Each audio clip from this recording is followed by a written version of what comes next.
আসসালামু আলাইকুম রহমতুল্লাহি ওয়া বারাকাতুহু। জি, আমি ডাক্তার মীর শহীদুল ইসলাম। আমার চেম্বার তথা ঐতিহ্যবাহী শেখগাঁড় সিলেট থেকে আপনাদের মাঝে সংযুক্ত হতে পেরেছি। আর সংযুক্ত হতে পেরে আপনাদেরকে কিন্তু উপহার হিসাবে পাঠিয়ে দেব গুরুত্বপূর্ণ ভিডিওগুলো না টেনে পুরো ভিডিওটা দেখলে উপকৃত হবেন। তাই ভিডিওটা টানবেন না, এ টু জেড দেখলে গুরুত্বপূর্ণ তথ্য আপনারা জানতে পারবেন।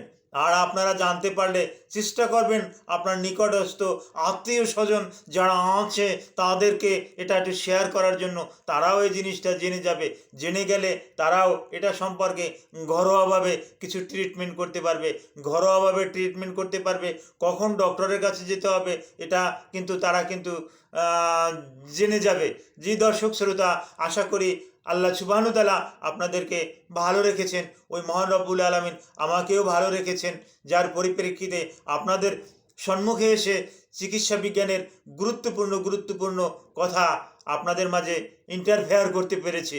হ্যাঁ দর্শক শ্রোতা, আমার জন্য আপনারা দোয়া করবেন যাতে আমি অদূর ভবিষ্যতেও আপনাদের জন্য চিকিৎসা বিজ্ঞানের ভালো ভিডিও তৈরি করে উপহার হিসাবে পাঠিয়ে দিতে পারি। দর্শক শ্রোতা, অবশ্যই চ্যানেলটি সাবস্ক্রাইব করে অল নোটিফিকেশন বেল ওকে করে দেবেন। যে দর্শক শ্রোতা, ইদানিংকালে বেশ কিছু রুগী আমার চেম্বারে এসে বলে, স্যার আমার চোখের নিচে কালো হয়ে গেছে, চোখ ভিতরে ডেবে গেছে, চোখে একটা গর্ত দেখা যায়, চোখের নিচে কালো পড়ে গেছে, এটা ভালো দেখা যাচ্ছে না।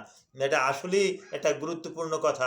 এই চোখের নিচে কালি পড়া, এই চোখ ভিতরে ডেবে যাওয়া, চোখ গর্ত হওয়া, এই ব্যাপারে কিন্তু গুরুত্বপূর্ণ আলোচনা করব। দর্শক শ্রোতা, আলোচনাটা মনোযোগ সহকারে শুনুন। যে ইদানিং প্রায় দেখতে পাচ্ছি আমার চেম্বারে আছে, স্যার চোখটা তো গভীরে একটু ঢুকে গেছে, একটা গর্তের মতন সৃষ্টি হয়ে গেছে, দেখতে তো খারাপ লাগে। চোখের নিচে, এই যে চোখের নিচে একটা ওই কালি পড়ে গেছে, এই এই যে স্কিন, এই যে স্কিনটা, হ্যাঁ এই যে গালের স্কিন, এই ফরহেড বা কপালের, এই যে কপালের স্কিন, এর সাথে এই যে চোখের নিচের স্কিনটা এক না, একদম কালো হয়ে গেছে, কুচকুচে কালো হয়ে গেছে, কারো বাদামি বর্ণের হয়ে গেছে, এরকমের আমাদের কাছে এসে অভিযোগ করে। অভিযোগ করারই কথা। Face is the index of mind. মুখমণ্ডলের দিকে তাকালে যদি তার ভালো না লাগে, তাহলে অন্য জায়গাতে কিন্তু আর ভালো লাগে না।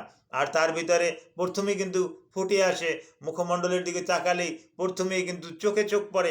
আপনি একজনের দিকে তাকাবেন, চোখে চোখ পড়বে, তাহলে চোখের দিকেই কিন্তু আপনার প্রথম তাকানো হবে, চোখের নিচের দিকে আপনার প্রথম তাকানো হবে। তাকিয়েই দেখেন যদি তার চোখ গর্তে ঢুকে গেছে, চোখের ভিতরে বড় আকারে একটা হোল, চোখের নিচে কালো কালি ছাপ, তাহলে কিন্তু প্রথম দেখাতেই কিন্তু আপনার কিন্তু তাকে ভালো লাগবে না। সে আপনার বন্ধু হোক, আপনার আত্মীয় স্বজন হোক, যেই হোক, পুরুষ হোক মহিলা হোক, সবারই কিন্তু এরকমের। আর ইদানিংকালে এটা বেশি করে আমরা পাচ্ছি। বেশি করে পাওয়ার কারণগুলো আমি উল্লেখ করতেছি। বেশি করে পাওয়ার প্রধানত কারণ ঘুম না হওয়া। অনেকেই কিন্তু ইদানিংকালে এই মোবাইল নিয়ে বসে যায়, রাত 12টা 1টা 2টা 3টা 4টা পর্যন্ত মোবাইলে লাইভ করে, বিভিন্ন রকমের গেম খেলে, যার পরিপ্রেক্ষিতে যখন ঘুমানোর দরকার তখন ঘুমায় না, যার পরিপ্রেক্ষিতে চোখের নিচে কিন্তু কালি পড়ে। আর একটা কালি পড়ার কারণ ওই জেনেটিক প্রবলেম। যদি আপনার মায়ের থাকে, আপনার বাবার থাকে, আপনার ভাই বোনের যদি থাকে, নানা নানির যদি থাকে, তাহলে কিন্তু আপনার কিন্তু এটা হতে পারে। হবেই যে এমন কোনো কথা না, কিন্তু হতে পারে। আরও কতগুলো কারণ, কিছু রোগ আছে। লিভারের যদি কিছু রোগ থাকে, ওই ডায়াবেটিস যদি থাকে, আরও যদি বড় ধরনের কোনো রোগ থাকে, তারও কিন্তু প্রভাব পড়ে চোখের নিচে, চোখ গর্ত হয়ে যায়। অনেক সময় যদি আপনি ডিহাইড্রেশনে ভুগলে চোখ গর্ত হয়ে যাবে এবং চোখের নিচে কিন্তু ওই কালি পড়বে। আবার অনেক সময় অনেকের অ্যালার্জি আছে, অ্যালার্জিক থাকার পরিপ্রেক্ষিতে চোখের নিচে এরকমের হাত দিয়ে এরকমের চুলকায়, এই হাতের এই পাশটা দিয়ে এরকমের চুলকাইতে থাকে। এরকমের চুলকাইতে থাকলে এই চোখের নিচে কিছু কোলাজেন ফাইবার আছে। কোলাজেন ফাইবার, দ্যাট মিনস কিছু সূক্ষ্মাতি সূক্ষ্ম ভেইন আছে। এই সূক্ষ্মাতি সূক্ষ্ম ভেইনগুলো ফুলে যায়। এবং ছিঁড়ে যায়। ছিঁড়ে গিয়ে ওখানে কিন্তু ছিঁড়ে যাওয়ার পরিপ্রেক্ষিতে ওখানে ইনফ্লামেশন হয়, ইনফ্লামেশন হওয়ার পরিপ্রেক্ষিতে ওখানে কিন্তু কালো দাগ বসে যায়। আর এই চোখের নিচের চামড়া আপনি হাত দিয়ে দেখবেন, এই যে আমি হাত দিয়ে ধরে দেখছি, একেবারে অত্যন্ত অত্যন্ত সেন্সিটিভ এবং অত্যন্ত থিন, একেবারে পাতলা। এই পাতলা থাকার পরিপ্রেক্ষিতে এই চোখের নিচে কিন্তু কোনো চামড়ার নিচে কিন্তু কোনো ফ্যাট নাই, যার পরিপ্রেক্ষিতে এখানে হালকা একটু আঘাত করলেই কিন্তু সে আঘাতটা লাগে। এবং ওই সূর্যের আলো, বিশেষ করে ক্ষতিকর যে মেলানিন, যে সূর্যের আলোতে আছে মেলানিন, এই যে ক্ষতিকর তেজস্ক্রিয় যে একটা রশ্মি, গ্রিন রশ্মি, এই আল্ট্রাভায়োলেট রশ্মি, এটাই কিন্তু আপনার চোখটা কালো করে। আপনি যখন সূর্যের আলোতে যখন যান তখন কিন্তু ওই সূর্যের আলোটা আপনার চোখে পড়ে, যার পরিপ্রেক্ষিতে আপনার কপালে পড়লে, আপনার গালে পড়লে, আপনার হাতে পড়লে এখানে এর নিচে ফ্যাট আছে, যার পরিপ্রেক্ষিতে আপনাকে কিন্তু তেমন একটা ক্ষতি করতে পারে না। কিন্তু চোখের ওই নিচে কিন্তু ফ্যাট নাই, আমি আগেই বলেছি, যার পরিপ্রেক্ষিতে ওখানে ওই আল্ট্রাভায়োলেট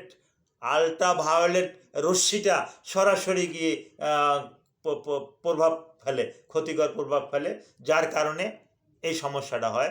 তবে হ্যাঁ, ইদানিংকালে এরকমের রুগীর সংখ্যা যেরকমের বেশি হচ্ছে, এর ভালো ভালো চিকিৎসাও কিন্তু আমরা পেয়ে যাচ্ছি। এরকমের রুগী বিশেষ করে আমার চেম্বারে আমি পেয়ে থাকি, প্রতিনিয়তই পেয়ে থাকি। এবং রুগীর ধরন বুঝে, রুগীর লক্ষণ বুঝে, রুগীর বয়সের উপরে নির্ভর করে রুগীকে কিন্তু আমি চিকিৎসা দিয়ে থাকি। তবে এক্ষেত্রে 100% যে ভালো হবে এরকমের কোনোই নাই, তবে 70 থেকে 80%, অর্থাৎ 70 থেকে 80% রুগী ভালো হয়ে যায় এবং আমার সুনাম করে। তো এরকমের যদি হয় আমার কাছেই যে আসতে হবে এমন কোনো কথা নাই, একজন ডার্মাটোলজিস্টের কাছে আপনি চলে যাবেন। ডার্মাটোলজিস্ট এটা ভালো করে দেখে শুনে আপনাকে ভালো একটা ট্রিটমেন্ট দেবে, আর ভালো ট্রিটমেন্ট দিলে আপনি ভালো হতে বাধ্য, কোনো রকমের অবহেলা করবেন না। আর ঘরোয়া একটু টিপস বলে দেই, আপনি একটু ওই শশা রাখতে পারেন কিছু সময় চোখের নিচে কালো দাগের জন্য। একটু আলুর রস রাখতে পারেন, আপেল সিডার ভিনেগার, এটা দিয়ে আপনি একটু মুছতে পারেন।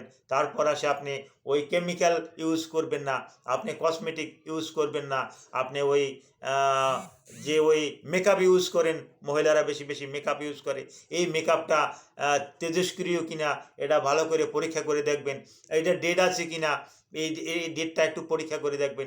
ডেট এক্সপায়ারের কেমিক্যাল যখন ব্যবহার করবেন তখন কিন্তু শুধু ওই চোখের নিচে কালোই করবে না, যে ওখানে ক্যান্সার সহ আরও বড় ধরনের কোনো ক্ষতিও করতে পারে। সুতরাং যে কোনো বিষয় আপনি সিদ্ধান্ত নেওয়ার আগে অবশ্যই ডার্মাটোলজিস্টদের শরণাপন্ন হবেন এবং ডার্মাটোলজিস্ট আপনাকে সঠিক একটা তথ্য দেবে। Thank you all.